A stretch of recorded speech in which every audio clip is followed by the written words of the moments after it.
Take a moment to pay attention to how you are breathing. Are you taking deep breaths, or are your breaths shallow? Are your shoulders relaxed, or are they lifted and tense? Shallow breathing can increase your heart rate while also making you vulnerable to a fight or flight situation.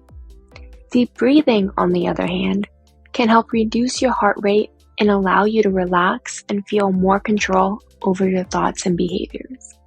Welcome to Normalize the Conversation. I'm your host, Francesca Reicherter, and today I'm joined by Todd Steinberg, one of the founders of The Shift, a necklace designed to help you take conscious deep breaths. Join us as Todd explores the power and importance of deep breathing while offering helpful tips to slow your breath and release stress and tension. Todd, thank you so much for joining me today. I'm really excited for our conversation to learn more about you, anxiety, your breathing tool. It's going to be such a great conversation. But before we jump in, I really want to check in with you. How are you really? That is a great question. No one's ever started there. And I think that it's interesting because someone else had recently asked me, instead of asking me how I'm doing, they asked me, how did I sleep? And normally it's, you just look for that quick answer of like, everything's good. And next question, how am I doing? I'm a little stressed.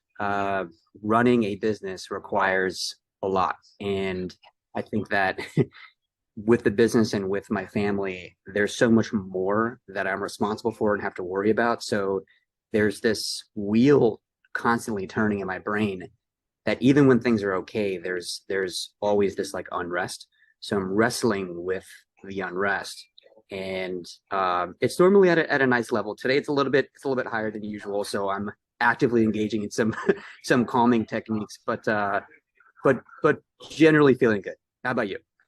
Well, thank you for being so honest. And, I'm feeling a little bit of stress today too. It is a lot to run a business and then to have responsibilities as well. I take care of my grandma and all of her friends. We went to the doctor today. It was a really fun experience. And I love what I get to do, but it is a lot. And for you, as it's a lot, probably a lot more than a starting business entrepreneur who's still in school, still in that more child phase of it, growing into the more adult. But it's hard when you feel responsible for so many people. And that's not a conversation that I think is had often. I think when we talk about entrepreneurship and talk about business, we tend to see like the highlights, all these things I'm accomplishing, and not like the stress that goes into it and all the anxiety and how hard it can be just to catch your breath some days with all the things on your plate. Yeah, just looking at you, and most people judge feelings based on the expression on your face. And it's like, what that's not showing is what's actually happening in your nervous system, right? Which it's actually funny because I start looking at people now differently. I'll look towards the upper part of your chest to see if you're breathing into your into your rib cage or more into your upper chest, and that is an immediate signal that someone may be triggered or tight or anxious. And it's a simple function of biology, right? Like when you're stressed or when you're tight, you start breathing shallow. And that was kind of like my journey into wellness was understanding that I had a breathing problem, right? Like my thoughts were leading to to this shallow breathing. And when I just answered that question, like what am I worried about? I immediately noticed that my breath got tight because I started thinking it's a partner of ours who's a psychotherapist labeled it catastrophic thinking, right? Like I started thinking, this happened in like 3 seconds. I started thinking the business, the kids, oh no, I forgot to do this. And it led into a path that I had to kind of reel myself in and say, wait, she just asked you a very simple question. How are you doing? Like, let's stay present. Let's stay focused. Okay, so the simple question should be a simple response, but often we tend to dissect it too far, and that's when I think it's important to just zoom out and really just focus on like what's happening right now, not what could happen tomorrow, what happened yesterday, what's happening in the 17 different iterations that I'm trying to interpret the question, but just to focus on what's happening right now. And that's what leads you to being now and present. And that's where calm lives. I mean, like you said, a simple question can really cause your mind to spiral. I know for me, I live kind of like in this constant state of anxiousness and stress. And any one thing that triggers just a thought of something else I have to be concerned about or worry about or focus on will send my mind spiraling with all these things. And then I'll notice that it's a little more difficult to catch my breath, or my shoulders feel a little heavier, or even my legs just don't want to hold me up. Like it just feels all consuming. And I didn't realize that actually happens to other people. And that's not just the me and my body thing. So we learned something really cool recently. So we partnered with a psychotherapist, and he's teaching, it's not a new theory, it's just something that he's resurrecting, which is called interoception. And what interoception means is that we need to get better at feeling what we're feeling. And what I mean by that is like understanding that when we have 50,000 thoughts per day. That's not an estimation. That is a literal average. And out of those 50,000, like 80% of those can be negative, just naturally, right? Let's, our amygdala in our brain is always searching for dangers and cues in the environment, which is a good thing unless it gets carried away. But interoception means if you can build a muscle of awareness of when you sense just the slightest bit of anxiety, to identify, oh, what just happened, right? Like I feel it in my chest, or I feel it in my shoulders, or I feel uncomfortable. I think most people let it slide to a point where now you're breathing shallow, now you're feeling really tense, or now your mood has changed. Like when your state of mind is in a different place, you've already let that emotion or that thought become an emotion. So interoception says, hey, if we can catch it early, and if we can understand where it came from, like there's a thought that created a feeling. Before it turns into emotion, what's going on? Let's unpack it. And then not every thought requires this feeling or intensity. We can just let it pass. And that's why I think becoming really good and skilled at feeling and seeing and understanding what's happening and checking in with yourself to say like, hey, how you doing? Like your question to start the podcast, how are you feeling? If you can start doing that more often, you can catch these waves that we go through. And when you're on your way up into fight or flight, maybe you can catch that wave and kind of understand it to say, oh yeah, like let's not go there right now. Like that's not that thought process of what am I going to do about X, Y, or Z. That doesn't apply to this moment. It's not going to help me. Let's move on. So when you can apply that like hyper sensitive awareness, then you're able to walk through your day kind of in a place where you catch things so quickly and you make these micro adjustments that you don't feel as much, that you're kind of like in a baseline. When you just feel everything's fine. I'm not talking about being really happy or feeling anything intensely, just everything's calm. And I think that's where people want to be, is that peace of mind, that baseline where like you feel like you could kind of lay down, take a nap, or go for a walk, or have a conversation. You're not needing something to feel calm. You're just kind of like already there. When you get really good at it, you tend to feel that baseline more often. It's 80% of the 50,000 thoughts we're having, you said, are negative thoughts.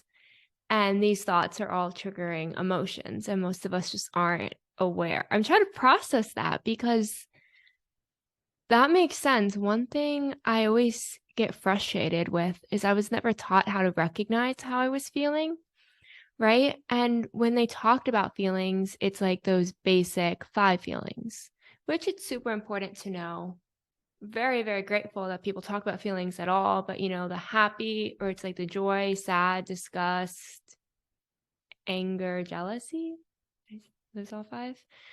So these 5 emotions, but we're never taught deeper into what they are. So I might think I'm mad, but I'm really just frustrated or overwhelmed. And that could be triggered by a thought that I had that was just an automatic negative thought that just passed through my mind. Maybe it's something I heard or something that was triggered by like scrolling through on social media. And that will completely dictate my mood and how I'm feeling and how I'm behaving. And I don't even know how to identify that, let alone understand where it's coming from so I can work past it, which is like, how do we not know? Yeah. It's fascinating what you just said, because what we've learned in this whole process is just your terminology of how you talk to yourself, right? Like instead of saying I am stressed or I am anxious, you are not that person. That's you're a person that's experiencing anxiety or experiencing sadness or joy or disappointment. But you just changing the statement from I am to I feel. And I feel means it's temporary, it's passing. It's like traffic. You just watch it go by because nothing's permanent, right? I am is stating a fact. Like I am this type of individual. You're not. You're a human being. You're experiencing an emotion that's going to pass. So that's the first thing. The second thing is what's really fascinating is as we're building an app around this is everyone out there that's near a computer, Google, obviously you're watching this, Google the emotion wheel. There's a lot of different versions of them, but this wheel is this like broad spectrum of emotions. And it's like this color wheel because what we normally, and I love you just set the 5 emotions, we normally just kind of like factored into, well, I'm happy, sad, angry, or, whatever it is. That's great to start. But when you can get good, and again, it comes back to the interoception side of understanding how you're feeling, you can really get it into these micro feelings of like, I'm actually not as much angry as I am disappointed. And that changes your understanding of the event to say, okay, well, I'm disappointed. That leads your thinking down the road of, wait, why am I disappointed? And oh, if I'm only disappointed, maybe that's not so intense. And that's where like the proper speech comes in is like, I'm not at a 10 right now. I'm at more of like a 6. I'm kind of annoyed. So if I feel that kind of annoyed, maybe I can just like turn that dial down with, some breathing techniques or some music or going for a walk or whatever it is. But it's kind of like learning a new language when you get better at speaking that language and identifying exactly how you feel and why the way you feel. Then you have what's beautiful is the control of fixing it, right? It's like, okay, now I understand it.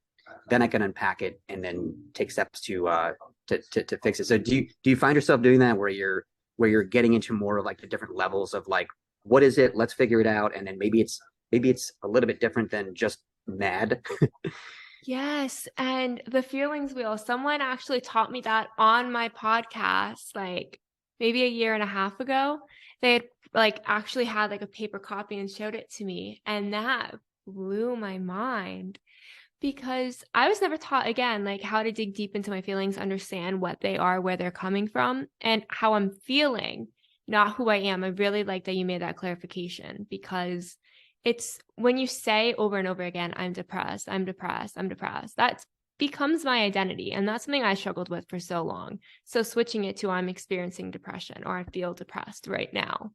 It's not forever. It's not who I am. It doesn't have to define all of who I am and define my behaviors is a big difference. And then I can understand where it's coming from and dig deeper because it's not my identity. It's a feeling. Well, and what's interesting about that is maybe it's easier for people. It's at least easier for me to look at the physical, like what's happening right now in my body. And that's actually called exteroception. So maybe my tongue is pressing on my teeth and the roof of my mouth, or maybe my shoulders are raised. Maybe I'm slouching. Maybe my feet are curling. Like we all kind of like manifest stress and anxiety and depression in different ways. So for me, I'm someone that I feel it in my chest a lot, but I'll realize that my shoulders throughout the day could just kind of like creep up and up and up and up. And all of a sudden it's just, I look strange because I'm like crunched up in this weird position. And you realize that it's this slow wave. Imagine getting in the ocean, right? And you're looking at your stuff on the beach. And then 10 seconds later, 15 seconds later, you realize you're in a different place. It's like, how did I drift so fast? And you don't realize it, but you're drifting. Same thing is happening during the day when you're going through these emotions, is that your mind is drifting and building stress and you're manifesting it in your body somehow. So it's like step one, if you can look at what you're doing physically, whether it's, your shoulders or your back or your feet or, or you're not breathing right, it's something easier to recognize. And then it's like, oh, okay, I'm noticing I'm experiencing stress in my chest or in my shoulders. What can I do immediately to reverse that? And that's where, for us, the journey started with breathing, because it was like, okay, it's not easy to control the thoughts, right? We all know that 50,000 thoughts, like it's just happening nonstop all day. But what you can do is if you can pay attention to your breath, then the breath talks to the mind, and there's this super highway of information with your brain and your diaphragm. And when you're feeling good, you're breathing slow. You know, just think about that for a second. When you're feeling calm, you're breathing slow. And when you're feeling anxious, you're probably breathing erratically, you're holding your breath, or you're taking really deep inhales. And what the interesting thing about our breath is that inhales are like the gas pedal and exhales are like the brake. So if you can just start to pay more attention to how you're breathing, then it's like this aha moment, like, whoa, I was just holding my breath. I didn't realize it. Or I was just breathing really, really shallow, which is cueing fight or flight. You can then immediately take steps to slow your breath. And it's not hard. You just slow it down. But I think back to your point, no one taught me how to think or manage my thoughts. And no one taught me how to breathe. And no one taught me how to understand the emotion wheel or what I'm feeling or how to recognize these things, interoception, exteroception. I learned the Pythagorean theorem, of course, which I'll never use again, right? But I didn't learn these basic, like we're talking about learning, you know, these high school students learning taxes now. Like, that's great, sweet.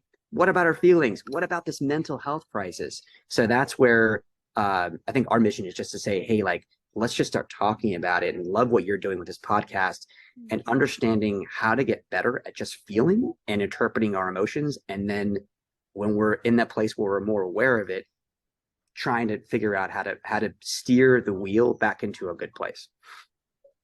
Oh my goodness, breathing, like you said, like I remember the very first time I was doing neurofeedback therapy, and they said pay attention to your breath.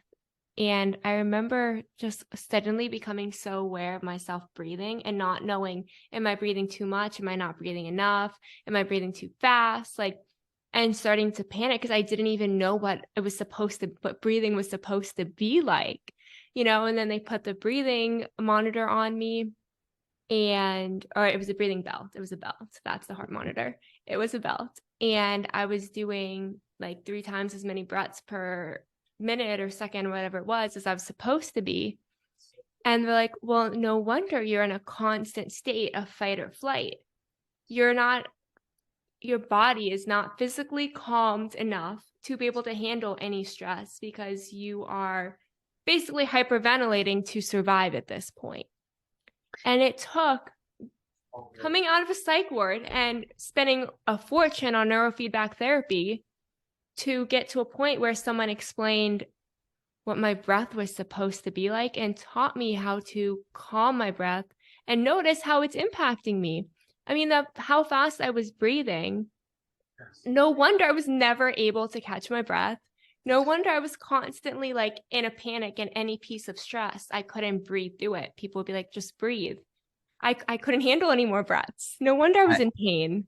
Yeah. And like, imagine learning that at age 4 or 5, where you're able to learn these techniques early, 1, and then 2, start honing them so that you can then build that muscle. And I feel like with your story, it's incredible because you had a breakthrough and you realize, and it happened obviously in a very heavy sense, but you were able to value how you breathe and why it matters so much.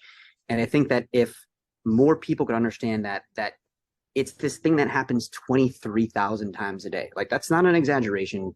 We take 20,000+ breaths every day, and we're not aware of any of them. They're just wild breaths, right? Like, we're not thinking about them because they're offline, and they're offline for a reason. It's part of our autonomic nervous system, which means that we don't have to think about it to breathe. The problem with that is that we let our breathing go to all these different levels. And with someone like you were probably breathing at like 20, 22, 23 breaths per minute, which there was just a study done to say that if we could get to like 6, this came from Stanford, if we can get to 6 breaths per minute, that is the ideal state. And that state is where homeostasis lives. And what that means is that you're taking inhales and exhales at 5 seconds. So in for 5, out for 5, in for 5, out for 5. And that, what I'm doing, right, for those of you that can't see me, I'm making a wave with my hands. And that wave is called coherent breathing. And it's important because that sends a signal to your prefrontal cortex in your brain, that's where all the executive decision making lives. That's where like all your decisions come from. And when you're not in a good place and there's cortisol being released with fight or flight, it clouds your thinking. That's why it's so hard to have a rational conversation with somebody when you're in an argument, because they're in fight or flight, or, you know, because they're breathing so fast, that breathing is trying to protect them. It's this response to try and, you know, like, because there's danger, because there's a grizzly bear, right? Like, but there is no grizzly bear, right? And we have to understand what's real from not real. So that's hard. It's not easy trying to understand which thoughts are healthy and what's not, like, and which things we should be worried about and which things we shouldn't. So it's like, hey, you know what? Clear the deck. Let's just focus on breathing. And if you can breathe correctly for 1 minute, 1 minute, I want to show you a breathing technique that just came out of Stanford that is incredible. I'm excited to show you guys. This within 3 breaths is going to get you to a place where it is the fastest technique to calm your mind. And I want anyone that's listening, anyone that's making a decision that's even remotely important, do it after you do this breathing technique, because you're going to be clear. You're going to have serotonin, which is that calming chemical, and you're going to not be making it with all the cortisol, with stress hormone and muscles tense. It's like, you want to be in a clear state of mind, right? When you're deciding something. And we can do that more often. Then it's like, whoa, now you're getting into a place where this becomes a habit. You're actually a calmer person because you're breathing better. And that might sound hyperbolic, or, you know, like I'm exaggerating, but anyone I know that's really kind of like calm and peaceful, their breathing rates are just this really nice wave of 5 in, 5 out, or at least not 1 second in, 1 out, 1 second in, hold my breath, 2 seconds out. It's like it's imagine living in chaos like that. So yeah, I'd love to show you that technique if you have time. Yes, please show us. But real quick, I do want to say, is that wave that you showed when you were doing it, that is what they taught me. They put it up on the screen and it would match my breathing belt. So I'd be able to see if I was actually hitting the curves. That changed everything for me. And to this day, if I'm struggling to catch my breath, I picture those waves. Game changer. But please show us now. I'm really excited for this. How does that I love that they taught you that, because it is true. And it is, if you guys want to read a fascinating book, highly recommend James Nestor. The book is called Breath. And it will change your life, and it will change how you think about breath. And I'm not just talking about calming yourself. It's the shape of your face, your teeth, how you sleep at night. You want to close your mouth. I'll leave you with this. Close your mouth when you're breathing. Obviously, unless you're eating or talking, but when you sleep at night, especially, close your mouth. It's going to make all the difference. So leave you with that. But back to this breathing technique, physiological sigh. And it's done out of a Stanford lab that the scientist, his name is Andrew Huberman. And if you don't follow the Huberman lab, I highly recommend doing that on Instagram and YouTube. Just fascinating stuff on optimizing the human experience. So, okay. The physiological sigh works like this. You're going to take a double inhale through your nose, and then you're going to exhale for as long as you can. And I'll explain what's happening. I'm going to show you first. So the double inhale looks and feels like this.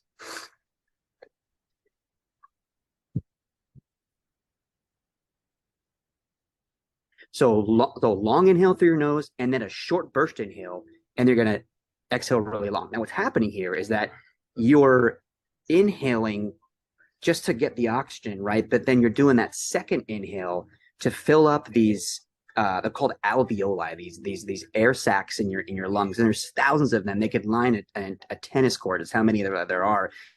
But stress causes CO2 buildup, carbon dioxide builds up in your lungs. And what happens is the sacs kind of flatten out.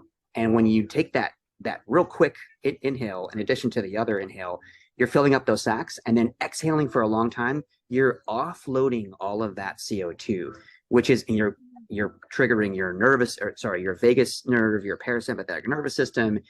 All these things are happening. You're getting rid of 70% of the toxins that you expelling all day come from your exhale, not even from sweating. Exhaling 70% of your toxins. Just a side note there. So sorry, I love to geek out on this stuff. It's amazing. It's so fascinating to me. But the physiological breath the physiological sigh is so important, because if you look at I don't know if you have a dog or anyone that has a kid, Sometimes they'll just do it like when a child's having like a breakdown. It's like that's the body just trying to get the CO2 out in a natural way. So if you can control that with 3 breaths, if you can do that breath for 3 times in a row, I mean, I encourage you to do it more than that, but if you can do that 3 times in a row, you are going to change your state of mind, because you're sending that signal to your nervous system saying, oh, like everything's okay. And then you're getting rid of all that CO2. So, and that's, and that kind of like gets me to my point of it's, you're talking about people telling you to just breathe, right? Like, hey, just breathe. Sweet, good point. But it's how you take that breath that ultimately matters. And if you're taking it the right way, it looks like that nice clean wave. And I want you to think out there, turn the volume up or turn it down. You can toggle your breath, which is really cool. And that if you're feeling kind of tense, I'm not talking like full blown anxiety attack. Just say you wake up with some tension, right? Like wake up kind of into a weird thought. You can toggle your exhale to calm yourself down. So if you feel a little bit of tension, just think double my inhale. Okay, so if you inhale for 2 seconds, exhale for 4 seconds. If you inhale for 4 seconds, exhale for 8 seconds. That 4 or 5 breaths in a row, again, is sending that signal. We're talking about the inhale being the gas and the exhale being the brake. That's going to, signal your nervous system to calm down. So there actually are these tools that we can use to help us regulate ourselves, and they're right under our nose. We just never knew how to use them. Literally right under our nose. All it takes is breathing. And yeah, I remember in high school, I love my mom so much. She's like the greatest and the cutest. And I would have these panic attacks and she'd have to pick me up and take me to the hospital. And so she would get me these bracelets that would say, just breathe. So it would be a reminder for me to breathe. I didn't know how to breathe. Right. So, I mean, it was a great reminder. I love her so much for doing that. And now, so much more helpful, a reminder to breathe because I know how. But that's what's really missing when we're talking to people about it, especially kids when they're starting to develop these little panic attacks. They're starting to develop these feelings of panic, of anxiety, of stress, not knowing how to catch their breath, not knowing what to do. So it is so important to tell someone to breathe. Equally as important to tell them how and give them tools, which is why I love what you're doing, because if we don't know how and what to do, you can't just tell somebody, okay, go drive a car. You have to teach them. You have to give them the tools to prepare them.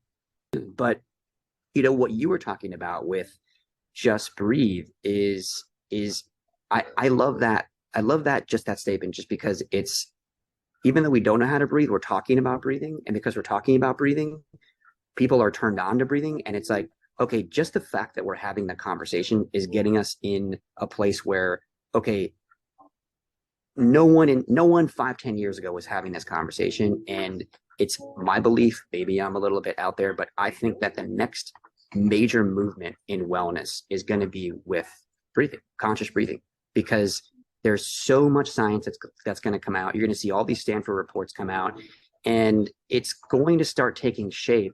I just hope that people are, I think the first step in the process, at least for me, and so many others from what I've heard, is that it's not so much the breathing technique. I know I just showed you the physiological side, which is super important, but the awareness of it, just the awareness, if you can build the awareness of like, hey, I'm breathing. If you could just say that to yourself like a couple times a day, you'll realize that because you're saying that, you're correcting what's happening, and you're setting yourself from what kind of like leaning into stress and into anxiety. You kind of like, you flip the script and you're like, oh, now I'm leaning back towards homeostasis and feeling normal and feeling calm. So, and then once you start doing that more often, you get better and better and better at it. And then before you know it, you're doing it as a habit. And that's why I always love to ask, like, you probably have a skincare routine, right? Oh, yes. Okay, great. And you're taking care of your skin. But I ask people, do you have a wellness routine? Do you have a daily wellness routine that you're doing something multiple times a day to take care of your mental well-being? And the answer is like, well, it's like I do yoga sometimes, or I journal, or I take a walk, or I'm working out, but it's like erratic. So it's like, if you have a skincare routine, or if you're brushing your teeth twice a day, everybody does that, right? Like everybody's taking care of their teeth, like full stop, you gotta do that. But what are we doing for our mind? Like, yeah, And it's like, there's no real answer for that. So I think my response to that is like, well, can you breathe for, can you consciously breathe 2 minutes in the morning and 2 minutes in the evening? That's how long it takes to brush our teeth, right? So if you can do that, whammy, you have a wellness routine. And it's not a hard one. But if you start doing that, then you start getting this momentum of like, whoa, like I can do this and it's making me feel better. And then you start doing it 3 times a day, 4 times a day, 5 times a day. And that's where you get to a place where you start feeling better, kind of like autopilot, because your brain now, through neuroplasticity, learning this new habit, is automatically doing it. So there's a lot of different ways to do it. I just want people to start prioritizing with their teeth and their skin, their mental health. Yes. Oh my goodness, yes. And back to what I said before, when I learned how to breathe again, that was one thing they told me. Just do it. They're like, spend at least 30 seconds, 3 times a day. Just, you can carve out 30 seconds. The time you pick up your phone just to check the time, you can take those 30 seconds and breathe and just see how much you're breathing. Then up it to a minute. And as you get more comfortable, keep upping it. And as I got through it, I realized that, was I annoyed to take 30 seconds out of my day multiple times a day? Did I think it was a big deal? I really did. I was so annoyed by it. I was fighting to do it. It took them like 3 weeks of telling me to do it for me to do it. But I realized as I got more comfortable paying attention to my breath and I was doing it for a longer period of time, not only was I feeling more calm afterwards and in the moment, but the way I was breathing all the time changed, right? I was no longer taking these shallow breaths all the time. I was no longer having these racing heart all the time where I felt like I couldn't breathe, or I was in pain in my chest. My breath slowly started to adjust into what I was doing consciously because I was training myself and I didn't even realize it. And I fought it for the longest time for no good reason other than to be stubborn, but it made the biggest difference.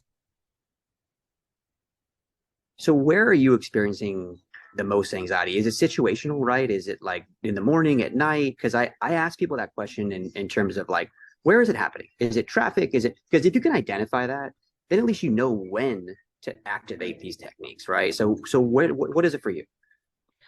Ooh, I think it's like right that weird hour of the morning where it's like 3 a.m., 4 a.m. and suddenly like I wake up and I'm like, I can't breathe, I can't sleep, don't know what to do.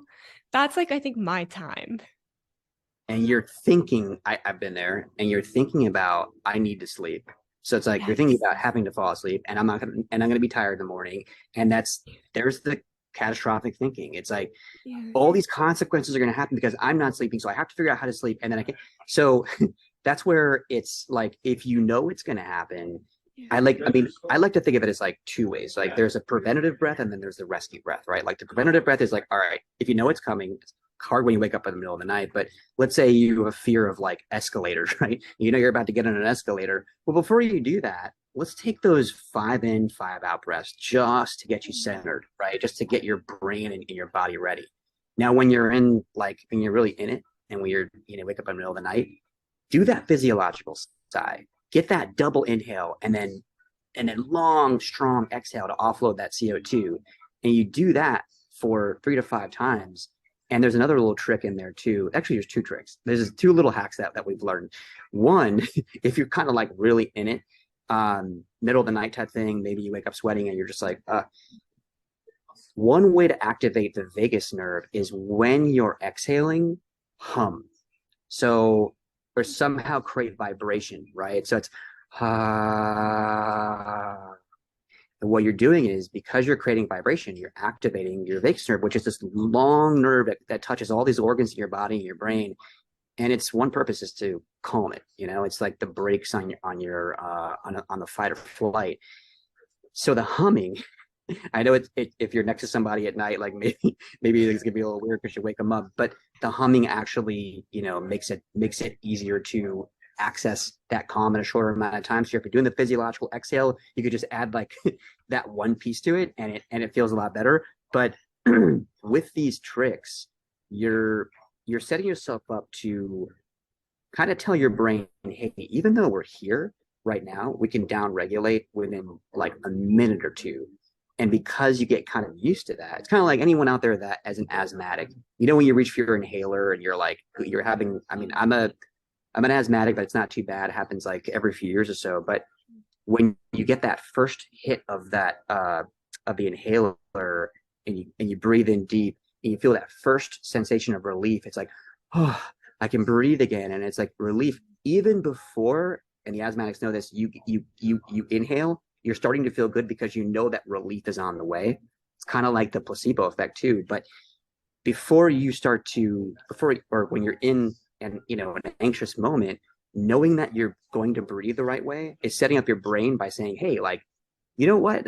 There's help on the way. And this is going to work because it's worked before. So you start to get into a habit pattern where it's like, all right, now I'm still getting stressed and I'm still getting these attacks, but at least I'm able to get out of them so much easier because I'm either preparing for it with the preventative breath, or the rescue breath is so effective and so consistent that it's happening like often enough where my brain starts to understand, oh, like I'm going to feel this way, but it's only going to be this passing moment. Again, you're feeling anxiety. You're not, you aren't embodying anxiety. So, so hopefully that helps to, to wash it out.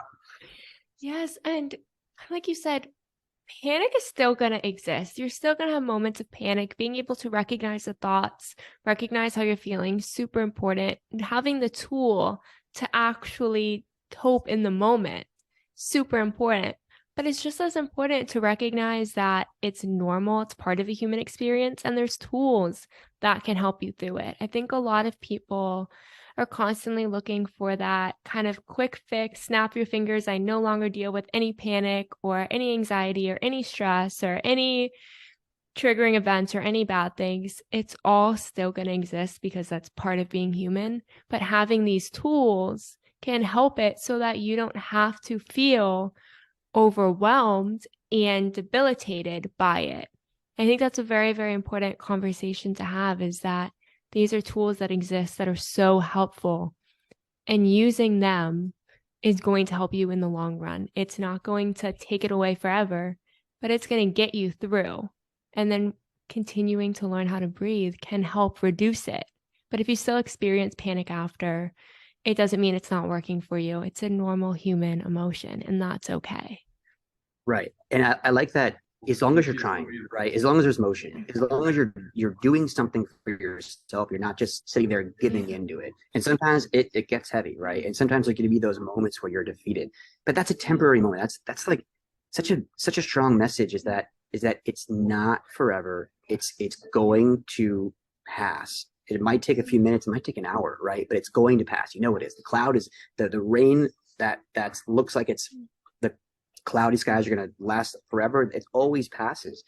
And you're talking about tools, and that's why it's a crazy story, but in talking to my friend who's a therapist, he's our business partner now, he saw me going through it one day and he's like, look, I could tell you're kind of in it right now. Like, can I help? And it's like, sure, I'll try anything. And he's like, look, here's a straw.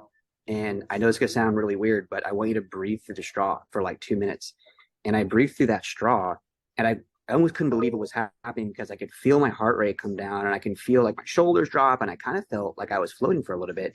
And all that was happening was my exhale was being extended.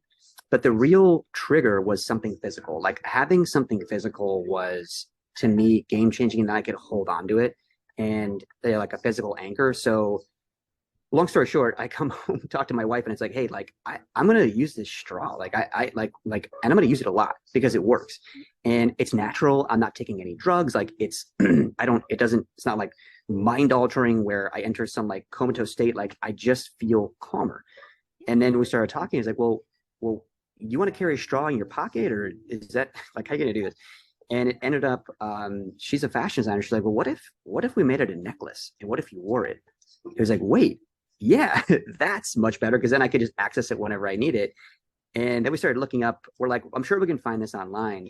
There's got to be some sort of like meditation tool, and it didn't exist. So we created the first, breathing meditation tool that you wear as a necklace, and it's called the Shift. You breathe through it like a straw. I mean, it's got a measured circumference and diameter that creates the ideal exhale, kind of like that physiological side that I told you about from Huberman.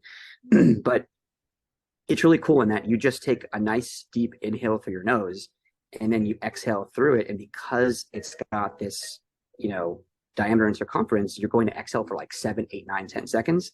And that triggers the vagus nerve. And like I said, it's physical. So you're hanging on to it. And I'll demonstrate for those of you who can see me, great. If not, you can hear that the breath, but it's a nice, again, deep inhale through your nose. And then the exhale sounds like this.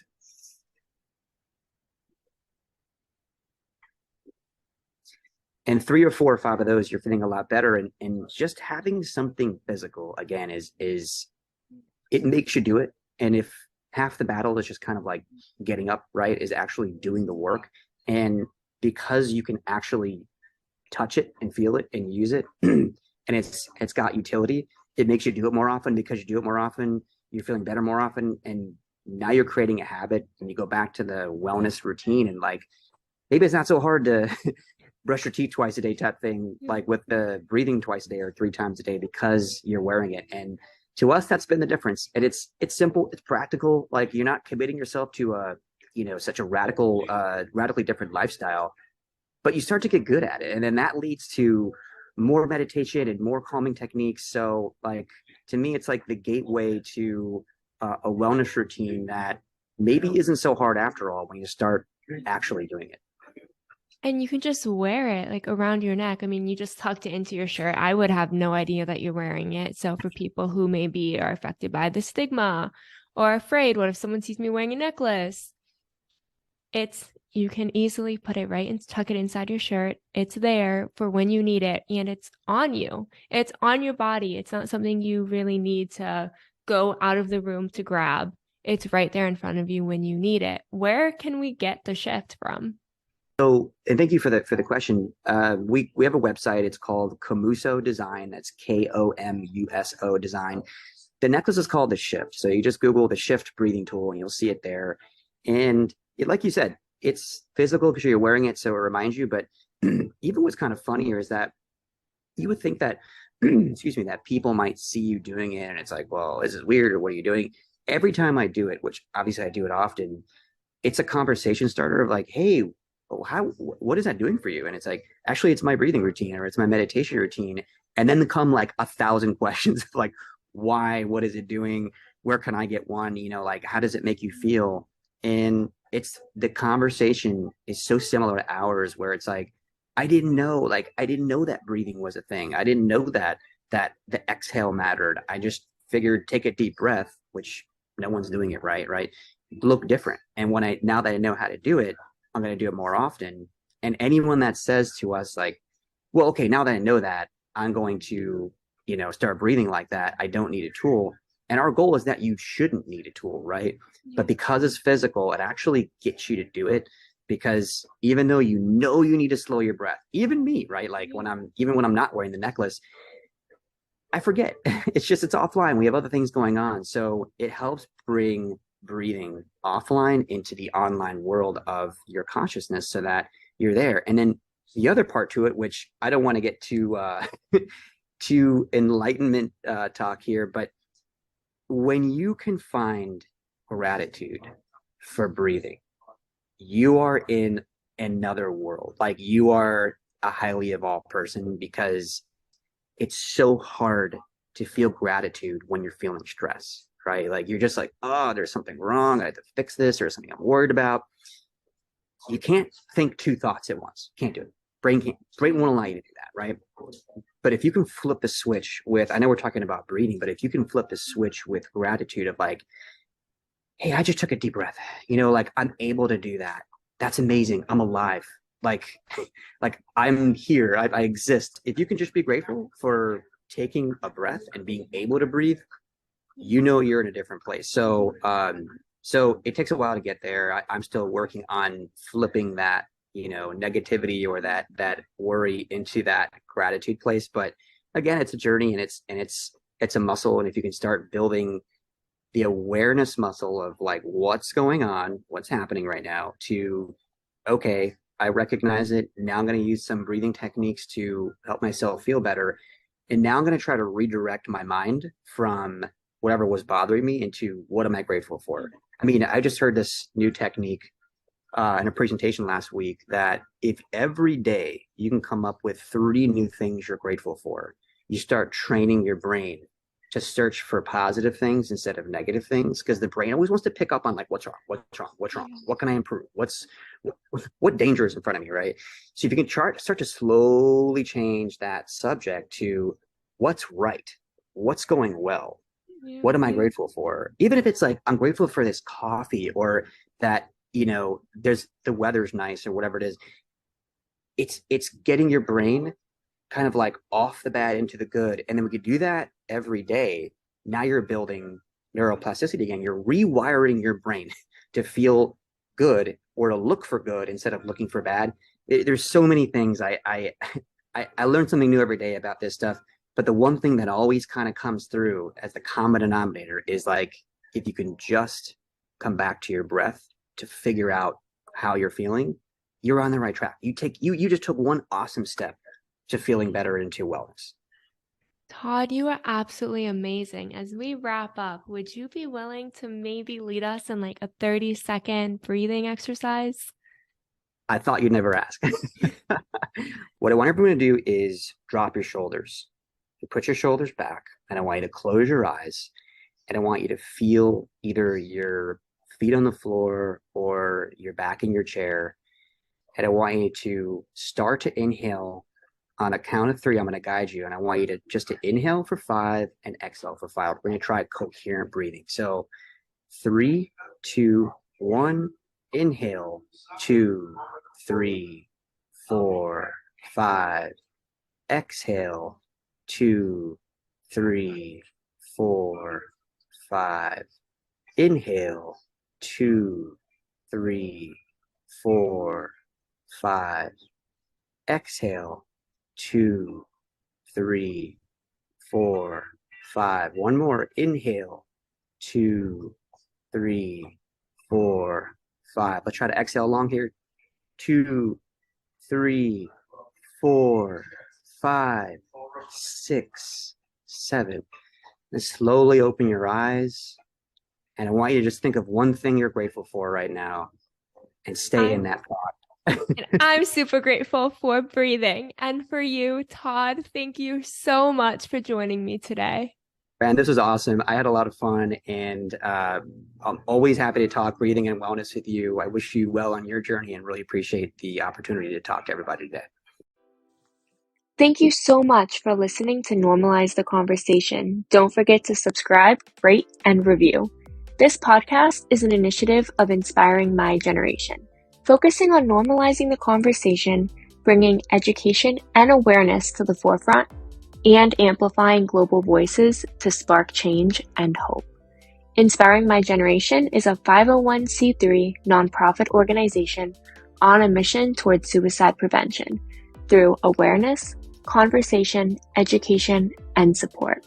Connect with us on Instagram at Inspiring My Generation and visit our website inspiringmygeneration.org to learn more about our work and how you can make a difference.